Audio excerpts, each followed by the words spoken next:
مدينة بورسعيد الباب الشمالي لمصر وقناة السويس. مدينة تاريخها تشوفه في كل حتة في شوارعها.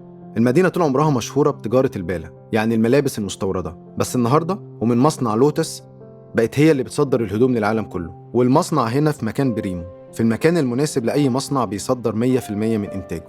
مصنع لوتس خبراء في إنتاج البنطلونات والجاكيتات الجينز، وبسبب خبرته وكفاءته قدر المصنع إنه يكسب ثقة أكبر شركة للجينز في العالم كله، شركة ليفايس.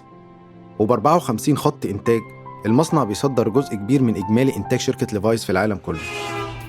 كلمة دينم وجينز هم أكتر كلمتين بيوصفوا نوع الخامة دي، والكلمتين مشتقين من اسم المدينتين اللي أهلها بيدعوا إن الخامة دي ظهرت عندهم. جينز من جنوب في إيطاليا، ودينم من مدينة نيم في فرنسا. ما هو المزارعين وعمال المناجم وغيرهم من مهن كتير قوي لقوا إن في الجينز المتانة والراحة اللي هتخليهم يشتغلوا بسهولة ويوفروا كمان فلوس. والتجار ومراكب الشحن لقوا ان سوق جديد اتفتح لهم. شركه ليفايس دي بقى ليها حكايه عجيبه جدا. كان في راجل في امريكا اسمه ليفي ستراوس بيصنع قماش الجينز خام وبيوزعه. جاله راجل ترزي اسمه جيكوب ديفيس قال له انا بفصل يونيفورم العمال من الجينز، بس كلهم بيشتكوا ان الجيوب والفواصل بتاعت البنطلونات بتتقطع منهم في الشغل.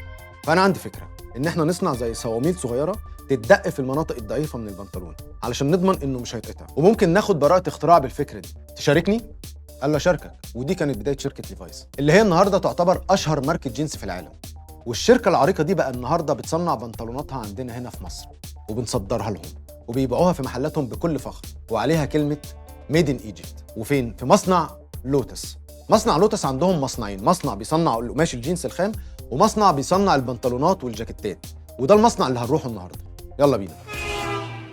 هنا مكان وصول الخامات، واللي اول ما بتوصل بتدخل على الفحص، وده على الرغم من ان هم اللي عاملين القماش الخام في المصنع التاني وبيتم فحصها هناك، الا ان ممكن اي عيوب تحصل وقت شحن الخامات.